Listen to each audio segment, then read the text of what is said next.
इस वीडियो के माध्यम से मैं बिहार के उन तमाम नौजवानों को, युवाओं को अपनी तरफ से क्रांतिकारी अभिवादन करता हूं जो रोजगार और विभिन्न बहालियों के संबंध में अलग अलग तरीके से संघर्ष कर रहे हैं। साथियों, नीतीश कुमार की सरकार ने चुनाव के समय जो वादा किया था, उन्होंने चुनाव के समय में कहा कि अगर वो सत्ता तक आएंगे तो 19 लाख लोगों को रोजगार देंगे। वो सत्ता तक आए लेकिन रोजगार नहीं दिया जा रहा है। दूसरी तरफ जो बिहार के भीतर तमाम पारंपरिक बहालियां थी, बिहार के अलग अलग विभागों में जो रिक्त पद थे, उनकी बहालियों में जिस तरीके से देरी की जा रही है, जिस तरीके से उसमें अनियमितता हो रही है, जिस तरीके से वहां पे भ्रष्टाचार का एकदम बोलबाला हो चुका है, ऐसे में हमें लगता है कि तमाम नौजवानों को अपने अपने मुद्दों के साथ संघर्ष करने के अलावा एक सामूहिक रूप से योजना बनाना चाहिए कि बिहार के बहाली में सरकार कैसे न्याय करे। और इन्हीं मांगों को लेकर के, अर्थात 19 लाख रोजगार और विभिन्न बहालियों में न्याय की मांग को लेकर के आने वाले 9 सितंबर को यानी गुरुवार के दिन पटना के छज्जू बाग में विधायक आवास संख्या 13 में हम लोग एक बैठक करने जा रहे हैं, जिसमें हम तमाम बहालियों के जो अभ्यर्थी हैं उन्हें और उनके प्रतिनिधियों को आमंत्रित करते हैं। उस बैठक में हम लोग सम्मिलित रूप से रोजगार के मुद्दे के ऊपर और अलग अलग बहालियों को लेकर के एक योजना बनाएंगे और खुल करके सरकार से अपनी बात कहेंगे, अपना संघर्ष सरकार के सामने रखेंगे। हम सब लोग जानते हैं कि कोरोना महामारी से पहले ही इस देश के अंदर बेरोजगारी का जो आंकड़ा था वो 45 साल का रिकॉर्ड तोड़ चुका था, और कोरोना महामारी और लॉकडाउन के बाद तो स्थिति और भी ज़्यादा भयावह हो गई। पूरे बिहार के अंदर नौजवानों के पास कोई विकल्प नहीं दिख रहा है। जहां कहीं एक दो विकल्प हैं, सरकार के अलग अलग विभागों में जहां पे बहालियां होनी हैं, वहां भी इतनी ज़्यादा अनियमितता है, वहां भी इतना ज़्यादा सरकार ने अपारदर्शी तरीके से उसकी प्रक्रिया को करने की कोशिश की है कि समझिए कि नौजवान जो हैं वो पूरी तरीके से हतोत्साहित हो रहे हैं। हम उनको कहना चाहते हैं कि हमें हतोत्साहित होकर के बैठने की ज़रूरत नहीं है,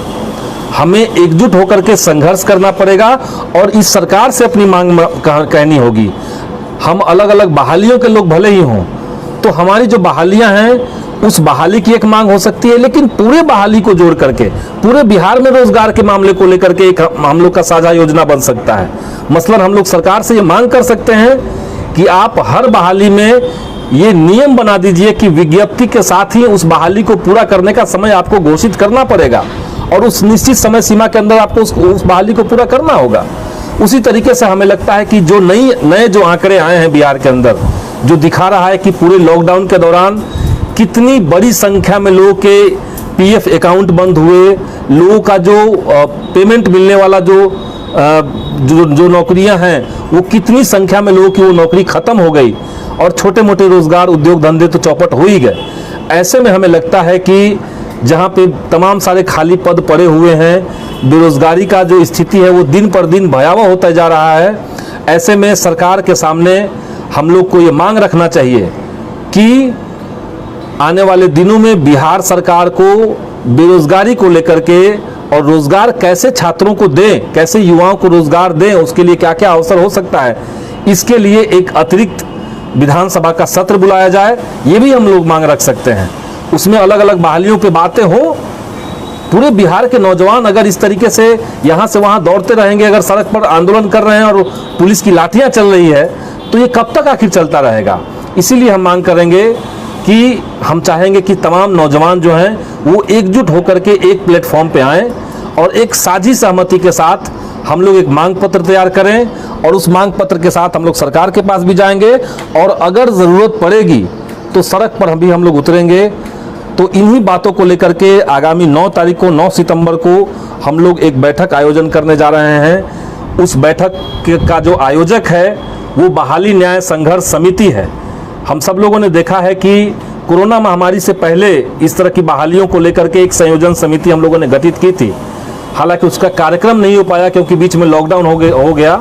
सेकेंड फेज की जो महामारी थी उसके चलते। और अब जब थोड़ी स्थिति बेहतर हुई है पहले से, तो हमें लगता है कि हमें अपनी मांग को और ज़्यादा तरीके से और ज़्यादा मजबूत तरीके से उठाने के लिए एक बैठक और करना चाहिए। इसीलिए हम तमाम लोगों को आमंत्रित करते हैं पटना के छज्जू बाग में 13 नंबर विधायक फ्लैट में, जहां पे मेरे अलावा भोजपुर में अगियाओं के विधायक मनोज मंजिल भी मौजूद रहेंगे और रोजगार के सवाल पे संघर्ष करने वाले बिहार के अलग अलग इलाकों से लोग रहेंगे। तमाम अभ्यर्थियों से अनुरोध है कि अपने रिप्रेजेंटेटिव आप अपने मुद्दों के साथ लिखित तरीके से उसमें भेजें।